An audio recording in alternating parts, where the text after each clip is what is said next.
Oi, pessoal. Então, daqui 2 meses o canal vai fazer 1 ano.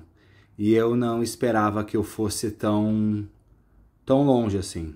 Eu achava que eu ia só explorar um pouco a possibilidade de falar sobre livros de poesia, como uma jornada minha mesmo. E até vou falar um pouco sobre isso.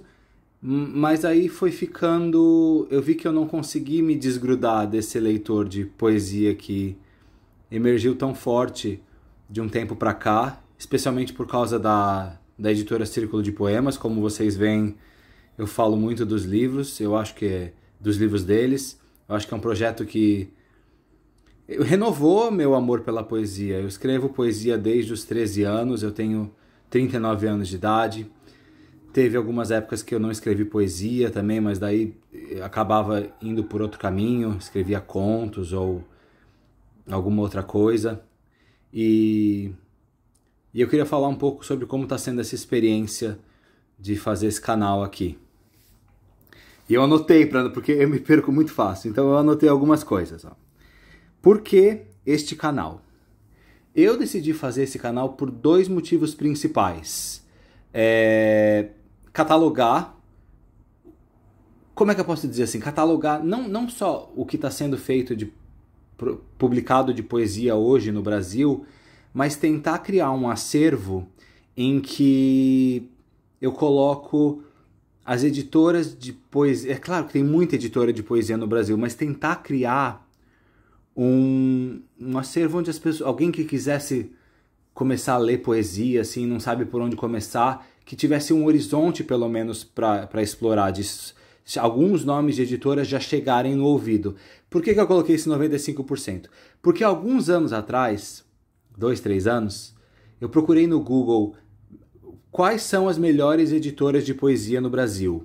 E a resposta que eu tive, em 95% dos casos, foi: qual a melhor editora para publicar poesia no Brasil?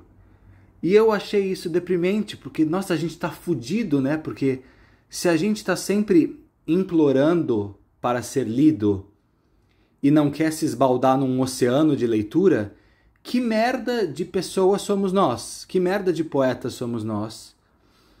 É claro que também tem fase, né? Na época da minha adolescência, escrever poesia... Bom, era muito mais, eu nem vou entrar nesse assunto. Então foi isso, né? Por essa decepção com o Google e a vontade de criar um catálogo. E por que no YouTube? Eu gravei uma vez um videozinho no TikTok, mas eu não gostei da rede. Eu achei muito poluída, muita informação, muito vago a conexão. E eu acho que o YouTube é perfeito para quem tem mais de 30 anos, né? Beirando os 40.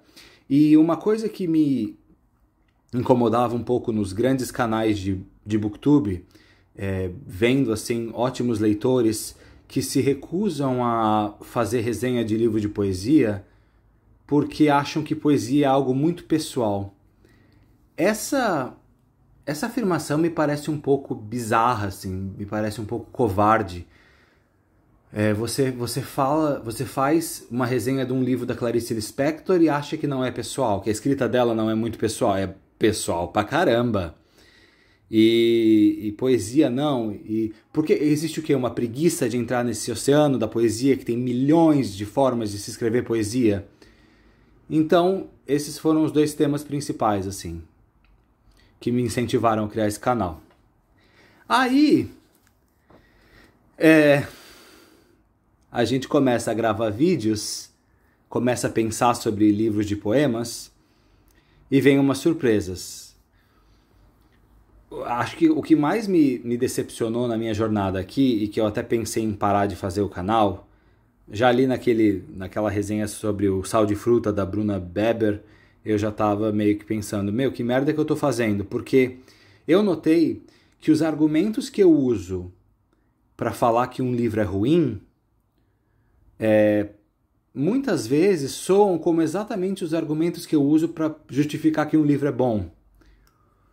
Como é que eu posso dizer? Eu não sei explicar isso. É assim, digamos, o livro é ruim, esse livro aqui é ruim porque ele é muito vago. Aí se eu gostei de um outro livro que é extremamente parecido com aquela proposta, eu vou dizer que ele é tipo etéreo, ele é sublime, ele é leve. Então eu me sinto um babaca, mas ainda existe a felicidade de poder encontrar livros que eu gosto ou que eu não gosto. Porque nessa minha jornada de todo dia ficar vasculhando pela internet novas editoras e comprar livros de editoras pequenas e muitas vezes não resenhar aqui, é porque é esse mar de poesia em que a maioria das coisas são coisas que não dialogam comigo. E aí eu não tenho como falar sobre algo que não dialoga comigo. Então fica impossível, né? Tipo assim, eu só posso falar mesmo do que eu gosto ou do que eu não gosto. E seria uma alegria receber, por exemplo, livros de autores para poder comentar aqui nesse canal. Só que fica essa enorme dificuldade. Se o livro ele tipo, é um alienígena para mim, ele não comunica comigo em linguagem ou em mensagem, eu tenho medo de ficar parecendo um resenhista sóbrio demais e asséptico, sabe? Aquela coisa meio teórico demais. Eu não tenho conhecimento teórico nenhum de poesia, assim. Eu não tenho formação nenhuma em letras ou o que quer que seja. Mas eu tenho essa paixão, então eu acho que vale a pena a minha voz estar aqui. E falando em voz, comentários negativos. É muito legal receber comentários positivos e recentemente eu recebi meu primeiro comentário negativo. Só que, infelizmente, o YouTube censurou esse comentário. A pessoa fala assim, caraca, você é mega ignorante, naquele vídeo que eu fiz sobre o livro do Fernando Pessoa. E eu adorei esse comentário, só que eu não... Aí tá, daí eu fui lá nas configurações do YouTube e tentei deixar ele visível, porque eu só descobri esse comentário, tipo, um mês depois que ele foi postado, porque ele ficou bem... além do YouTube ter invisibilizado quando eu entro com o meu perfil ou quando eu entro no YouTube sem estar logado, eu só fui descobrir ele lá num setor muito específico do YouTube Studio, lá que daí eu vejo os comentários e só lá ele estava mocosado lá num cantinho. E eu tentei de todas as formas alterar a configuração, mas ele não aparece. Pelo que eu vejo, a palavra ignorante ela é censurada não só no YouTube, né? Acho que no Instagram também eu vi as pessoas modificando a palavra para poder postar. O que é uma pena, porque eu faço comentários negativos aqui e eu gostaria de receber também comentários negativos. Uma coisa que tem que ficar bem clara, assim, para quem está começando na poesia, eu acho, é que é assim, ó. O meu Deus não é o seu Deus. Eu não sou obrigado a ver divindade onde você vê divindade, eu não sou obrigado a ver inquestionabilidade onde você vê isso. Inclusive, o fato de eu ler um livro de poemas e não gostar, não quer dizer que daqui a um mês eu não ame o livro. Eu lembro de um livro que eu odiei na primeira tentativa. Bom, todo mundo tem isso, né? Por exemplo, Kafka Beira-Mar, do Haruki Murakami. Odiei na primeira tentativa. E depois me apaixonei pelo livro. 6 meses depois, eu acho. Aquele livro lindo, Os 1000 Outonos de Jacob de Zoet, do David Mitchell.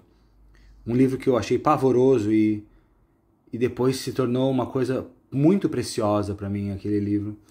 Então, as pessoas que se sentem magoadas por eu falar dos seus deuses aqui, sei lá, se olhem no espelho, olhem para a vida, olhem como é muito relativo uma crítica negativa com relação ao seu autor preferido, que em breve, aliás, não será mais seu autor preferido. Todos nós temos, a cada 10 anos, a gente muda, né, os autores que a gente gosta.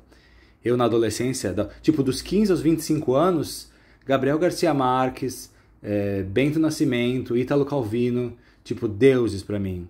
E depois disso, dos 25 até os 35, outra coisa, Virginia Woolf, Catherine Mansfield, Eudora Welty, Flannery O'Connor, especiais demais para mim. E hoje, se eu ouço alguém falando mal delas, eu não tenho preocupação alguma, eu não quero evangelizar ninguém, sabe?